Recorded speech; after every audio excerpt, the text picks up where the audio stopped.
नमस्कार, आदाब। मैं हूं अनवर चौहान। आप देख रहे हैं खबरिया चैनल। आज हम बात करेंगे चुनावी नतीजों के बारे में। 4 जून को लोकसभा की सारी सीटों के नतीजे आ जाएंगे और लोगों को पता चल जाएगा कि कौन सरकार बना रहा है, कौन नहीं। लेकिन बात तो तब है, नतीजा आने से पहले नतीजा बता दिया जाए, इसी को पत्रकारिता कहते हैं।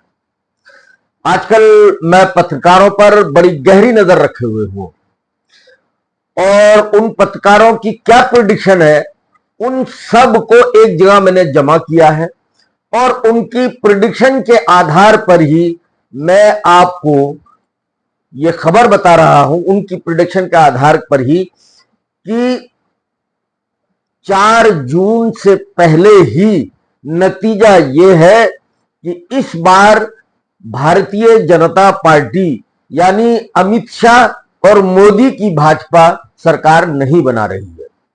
अलबत्ता इतना जरूर है कि भारतीय जनता पार्टी सबसे बड़े दल के रूप में उभर करके आएगी, सबसे बड़ा दल होगा और कांग्रेस सेकंड पोजीशन पर होगी। तो हो सकता है कि राष्ट्रपति सरकार बनाने के लिए भाजपा को न्योता दें, लेकिन बहुमत साबित करना भाजपा के लिए वो बड़ी टेढ़ी खीर होगा। अब मैं आपको जिन पत्रकारों का प्रेडिक्शन मैंने जमा किया है, जिनकी जो राय है, सबकी राय एक जगह जमा की है, अलग अलग पत्रकारों की। कुछ पत्रकार ऐसे हैं जो भाजपा का चश्मा पहने हुए हैं। कुछ भी हो जाए, मैं उन्हें आज से नहीं देख रहा, वर्षों से देख रहा हूं, किसी भी हालत में उन्हें भाजपा के गुणगान करने, किसी भी हालत में। भाजपा से उन्हें क्या फायदा पहुंचता है इसके बारे में मैं कुछ कह नहीं सकता। अलबत्ता इन लोगों ने भाजपा का चश्मा पहना हुआ है। इनमें नंबर 1 पर है प्रदीप सिंह, जो मेरे साथ जनसत्ता में साथ काम कर चुके हैं। मैं बड़ा उनका आदर करता हूं, लेकिन मैं इस बात को मुझे साफ गोई से कहने में कोई गुरेज नहीं कि उनकी आंखों पर भाजपा की पट्टी बंधी हुई है। एक पत्रकार है हर्षवर्धन, गोरखपुर के रहने वाले। किसी भी हाल हो, किसी भी हालत में उन्हें भाजपा का ही गुणगान करना है। एक और है अनंत विजय, आजकल दैनिक जागरण में मेरे साथ IBN 7 में साथ काम कर चुके हैं, मेरे बड़े अच्छे मित्र हैं। अनंत विजय को भी हर हाल में भाजपा के कसीदे पढ़ने हैं। अब आ जाते हैं हम जो बैलेंस पत्रकार हैं, जो मतलब जिनका किसी दल से कोई लेना देना नहीं है। मैं उन पत्रकारों की बात कर रहा हूं, बड़ी साफ सुथरी पत्रकारिता करते हैं। उनमें एक है विनोद अग्निहोत्री। विनोद अग्निहोत्री पहले नोभा टाइम्स में होते थे, आजकल अमर उजाला के सलाहकार संपादक हैं। बड़ी सधी हुई बात करते हैं। इनका प्रेडिक्शन जो है वो ये है कि किसी भी हालत में भाजपा सरकार नहीं बना रही, बहुमत नहीं मिल रहा है। मैं ये सारी चीजें बताऊंगा। पहले मैं पत्रकारों के नाम बता दूं, फिर इनके तर्क और संगत के बारे में, तर्क और दलीलों के बारे में बात करूंगा। विनोद अग्निहोत्री बैलेंस पत्रकार है, किसी से पता कर लीजिएगा, किसी का पक्षपात नहीं करते और ना किसी से दुश्मनी है। इसी तरह Vinod Sharma times of India में है, बड़े पद पर हैं, बुजुर्ग पत्रकार हैं, बड़ी सधी हुई बात करते हैं। किसी के बारे में भी बड़ी साफ गोई से, यानी 100% उनकी रग रग में पत्रकारिता बसी हुई है। किसी दल से कोई नाता, कोई रिश्तेदारी नहीं है। इसके अलावा एक श्रवण गर्ग जी हैं, जो भास्कर, दैनिक भास्कर ग्रुप के ग्रुप एडिटर हुआ करते थे। बड़े बुजुर्ग पत्रकार हैं, बड़ी सुलझी हुई बात करते हैं, हमेशा तर्क और दलीलों के साथ वो बात करते हैं। उन्होंने कल जो मैंने उन्हें सुना तो उनका साफ कहना था कि मोदी जी का बोरिया बिस्तर बंधने वाला है, जहाज उनका डूब रहा है। ये सारी बातें बताऊंगा। और एक शीतल पी सिंह, जो उत्तर प्रदेश में बड़ी गहरी नजर रखते हैं, शीतल पी सिंह बड़े पत्रकार हैं और बड़े सुलझे हुए पत्रकार हैं। सत्यहिंदी.com, उन्हीं के मतलब सत्यहिंदी.com के वो फाउंडर हैं। और भी बहुत सारे टेलीविजनों पर आप शाम को उन्हें देखते होंगे, बड़े बड़े चैनलों पर वो नजर आते हैं। तो शीतल पी सिंह ने उत्तर प्रदेश के बारे में जो जानकारी दी वो इस तरह है। 4 चरण का चुनाव हो चुका है, 41 सीटें बाकी हैं, यानी 39 सीटों पर चुनाव हो चुका। उत्तर प्रदेश में भाजपा की हालत बहुत अच्छी नहीं है। यही शीतल पी सिंह जब चुनाव शुरू नहीं हुआ था, और यही तमाम पत्रकार जिनके मैंने नाम लिए, जब चुनाव शुरू नहीं हुआ था तो शुरू में कहा करते थे कि भाजपा उत्तर प्रदेश में बड़ी मजबूत है, अगर कहीं कमोबेशी होगी भाजपा के लिए तो उत्तर प्रदेश से पूर्ति हो जाएगी। तर्क दिया करते थे कि 2019 में 73 सीटें जीती, 2014 में 73 सीटें जीती, यहां से 80 में से 73 सीटें जीती, कोई छोटी मोटी सीट नहीं होती। 80 में से 73 सीटें जीतना बड़ी बात है। और 2019 में 80 में से 64 जीती, जिसमें से 62 भाजपा की, 2 उनके सहयोगी दल अपना दल की थी, 62 सीटें जीती। अब उत्तर प्रदेश का बारे में जो वो तफसील बयान करते हैं वो इस तरह है कि उत्तर प्रदेश में भी भाजपा की हालत खस्ता नहीं, बेहद खस्ता है। और जो बची हुई सीटें हैं 41, जिन पर चुनाव होना अभी बाकी है, इसमें से वो कहते हैं कि बनारस और लखनऊ को छोड़ करके, बनारस से खुद प्रधानमंत्री मोदी जी उम्मीदवार हैं और लखनऊ से राजनाथ सिंह उम्मीदवार हैं। बोले इन 2 सीटों को छोड़ करके भाजपा की किसी सीट की गारंटी नहीं दी जा सकती। 39 सीटों में से किसी एक सीट की गारंटी नहीं दी जा सकती कि ये जीत भी सकते हैं। ये स्थिति है उत्तर प्रदेश की, जिसे उत्तर प्रदेश को बड़ा हल्ला काटा था भाजपा ने कि इस बार 80 में से 80, इस बार 80 में से 80 तो क्या, मतलब बहुत दयनीय स्थिति है उत्तर प्रदेश। जो चुनाव हो चुका है, जिन सीटों पर, जिनके बारे में मैं तफसील रखता हूं, जिनके बारे में पत्रकारों ने जो रिपोर्ट भेजी है, कुछ जगहों पर मैं भी गया हूं, बहुत सारी सीटें ऐसी हैं जहां भाजपा का कोई नामो निशान नहीं है। जैसे सहारनपुर भाजपा या दूसरे या तीसरे स्थान पर होगी, मुजफ्फरनगर यहां भाजपा दूसरे पर नहीं होगी, तीसरे या चौथे स्थान पर होगी, यहां से हरिंदर मलिक जीत रहे हैं। मेरी बात नोट कर लीजिएगा, और मैं बाकायदा वीडियो पे कैमरे के सामने कह रहा हूं 4 तारीख को नतीजों में, उसके बाद आप मेरे को क्रिटिसाइज कर सकते हैं अगर मेरी बात गलत निकले तो। हरिंदर मलिक जीत रहे हैं मुजफ्फरनगर से, कैराना से है इकरा हसन जीत रही है। ये पश्चिमी उत्तर प्रदेश है जहां भाजपा को बहुत मजबूत माना जाता था। अब आ जाइए संभल में समाजवादी पार्टी जीत रही है। मुरादाबाद जीतने का भाजपा का कोई मकसद, कोई चांस ही दिखाई नहीं दे रहा। रामपुर जहां 55% मुसलमान है, यहां इस बार मुसलमानों को भी वही जो उपचुनाव में हुआ था इस बार भी वही किया।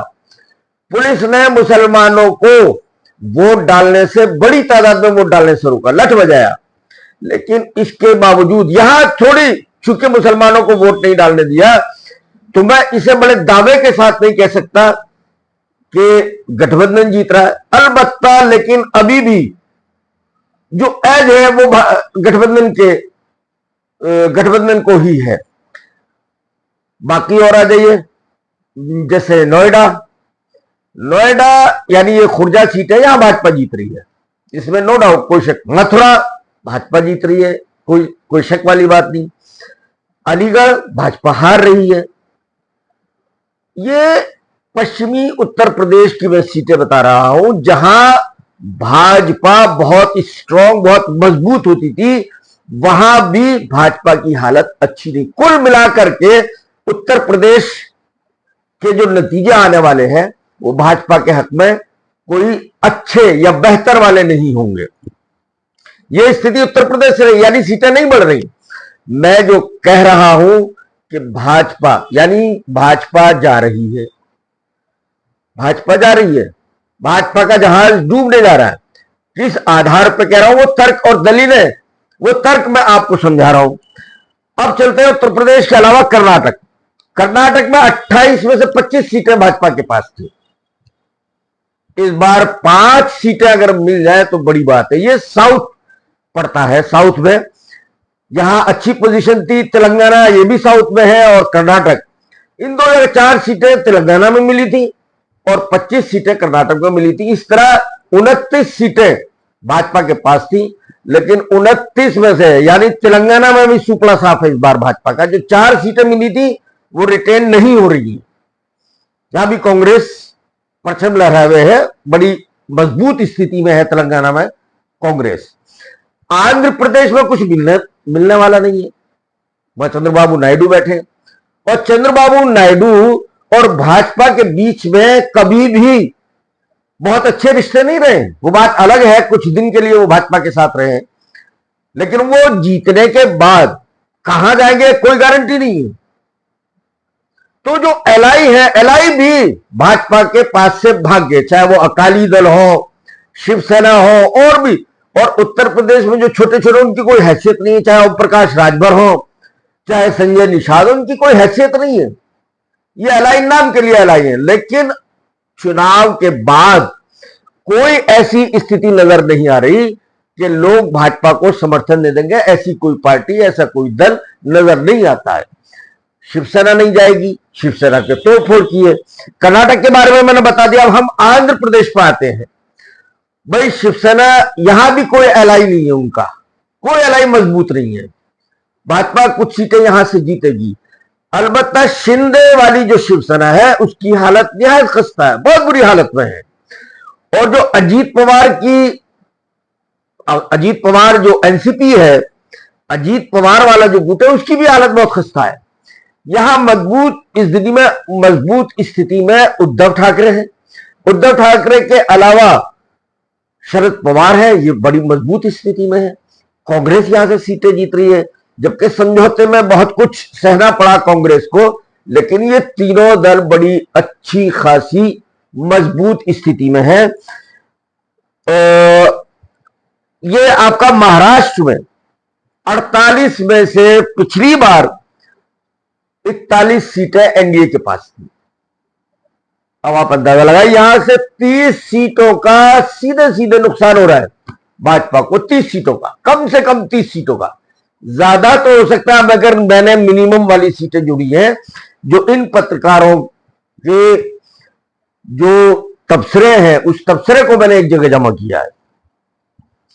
उसके बाद आ जाइए बिहार, 40 सीटें, 40 में से 39 सीटें एनडीए के पास थी। इस बार अगर मतलब केवल अपनी ही सीटें भाजपा बचा ले, एलआई की तो बहुत बुरी हालत है। जो एलआई है यहां पर, राष्ट्रीय जनता दल यूनाइटेड जो है, जेडीयू, उसकी हालत बेहद खस्ता है। नीतीश कुमार की एक भी सीट बचती हुई नजर नहीं आ रही। तो बिहार से सीधे सीधे 25 सीटों का नुकसान तो सीधे सीधे नजर आ रहा है, 25 सीटें। अब चलते, महाराष्ट्र की बात हो गई, बिहार की बात हो गई, राजस्थान में 25 सीटें हैं। 25 में से 25 सीटें दोनों बार, 2014 में भी 2019 में भी, पूरी की पूरी सीटें 100%, 100% सीटें भाजपा की झोली में थी। इस बार 10 से 12 सीटों का नुकसान, यहां कम से कम, ज्यादा तो हो सकता है, अधिक तो हो सकता है, लेकिन मैं कम से कम जोड़ रहा हूं, 10 से 12 सीटों का नुकसान यहां हो रहा है। यहां संद लगाई वसुंधरा राजे सिंधिया ने, जिसको फट्टे लगाया मोदी जी ने, उसने अंदर अंदर बहुत कुछ काम कर दिया, यानी नुकसान पहुंचा है। अब आ जाइए मध्य प्रदेश, 29 में से 28 सीटें, 29 में से 28 सीटें भाजपा के पास थी। इससे बेहतर रिकॉर्ड और क्या हो सकता है। लेकिन यहां भी 8 से 10 सीटों का नुकसान हो रहा है। बीजेपी का गढ़ माना जाता है मध्य प्रदेश को, गढ़ जैसी बीजेपी के गढ़ में 8 से 10 सीटों का नुकसान हो रहा है। छत्तीसगढ़ में भी भाजपा को 6 सीटों का नुकसान हो रहा है।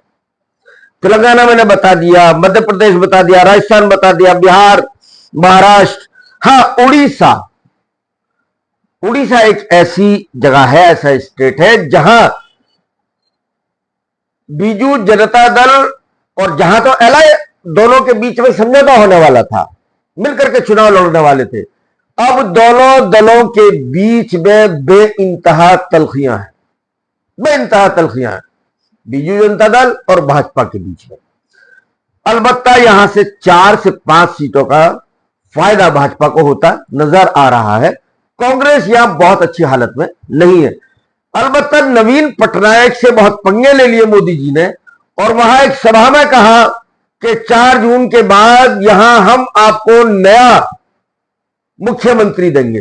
तो यानी अगर बीजू जनता दल और इनके बीच ऐसी तलखियां आ गई है कि पहले समर्थन दे दिया करते थे बीजू जनता दल नवीन पटनायक, लेकिन चुनाव के बाद जो भी नवीन पटनायक के सांसद जीतेंगे, मुझे नहीं लगता कि वो मोदी जी का समर्थन करेंगे। इस बीच इतनी इंतहा तक तलखियां पहुंच गई हैं।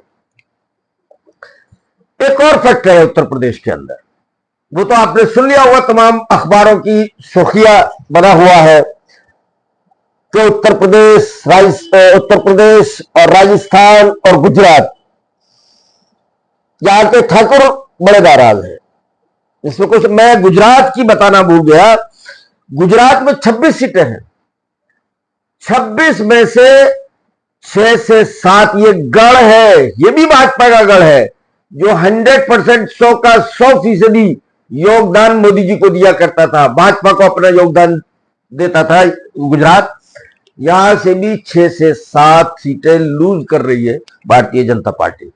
अब भाई आगे ठाकुरों के बाद गुजरात के ठाकुर नाराज, उत्तर प्रदेश के ठाकुर नाराज, राजस्थान के ठाकुर नाराज भाजपा से। किसी को भी वोट दे देंगे, भाजपा को नहीं देंगे। इनकी मुखालफत सीधे सीधे भाजपा से। दरअसल उत्तर प्रदेश में एक और फैक्टर है, यहां उसकी हालत जो बुरी हुई है भाजपा की, जो खस्ता हाल में पहुंची है, एक और फैक्टर है यहां पर। एक फैक्टर यह है कि यहां जो टिकट बटे हैं, एक तो अमित शाह ने अपने टिकट बांटे अपने लोगों को, ठाकुरों के टिकट काट दिए, इसी बात पर नाराजगी है। एक योगी ने अपने लोगों को दिलवाए हैं। योगी जी नहीं चाहते कि अमित शाह के कैंडिडेट जीते, और अमित शाह नहीं चाहते योगी के कैंडिडेट जीते। यहां वर्कर नहीं निकल रहा, जिसका जो वर्कर है जहां है वो अपने अपने हिसाब से गुटबाजी में फंसा हुआ है। ये भी एक फैक्टर है। ये फैक्टर तो है, राजपूत नाराज है। राजपूत इसलिए नाराज है कि राजपूतों के बड़ी तादाद में मोदी जी ने टिकट काट दिए, और टिकट कटवाए अमित शाह ने। अमित शाह बेसिकली फट्टे लगाना चाहते, जैसे और बड़े बड़े नेताओं को सैक कर दिया, फट्टे लगा दिया, चाहे शिवराज सिंह चौहान हो, चाहे वसुंधरा राजे सिंधिया हो, या रमन सिंह हो। इसी तरह क्योंकि योगी कब्जे में नहीं आ रहे थे, ना मोदी के ना शाह के, मोदी को फट्टे लगाने के लिए कि इसके सपोर्टर न रहे सांसद, इसकी पैरोकारी ना करें, तो इसलिए अधिकांश राजपूतों के टिकट काटे गए, और ये पासा उल्टा पड़ा मोदी जी के लिए। तो ये पिक्चर है, ये तस्वीर है। मैंने बाकायदा एक एक बात को, एक एक तथ्य को बड़ी साफ गोई से आपके सामने पेश किया। कुल मिलाकर के लब्बो लबाब यह है कि 4 जून को भारतीय जनता पार्टी की सरकार विदा हो रही है, और नई सरकार कौन होगी वो आएगी 4 जून के बाद। आज की वीडियो में सिर्फ इतना ही। अगर मेरी वीडियो पसंद आए तो भाई आप लोगों से दरख्वास्त है, आप कंजूसी करते हैं, मेरे चैनल को सब्सक्राइब नहीं करते। देखने वालों की संख्या तो बहुत बढ़ती जा रही है लगातार, लेकिन सब्सक्राइबर की संख्या नहीं बढ़ रही। मेरी लोगों से आपसे अपील है भाई, इसमें कंजूसी मत कीजिए। केवल एक बटन दबाना होता है, सब्सक्राइब कर दीजिए, क्या बिगड़ जाएगा आपका। अगर आपको वीडियो पसंद ना भी पसंद आई हो तब भी सब्सक्राइब कर दीजिएगा, मेहरबानी होगी। जय हिंद, जय भारत।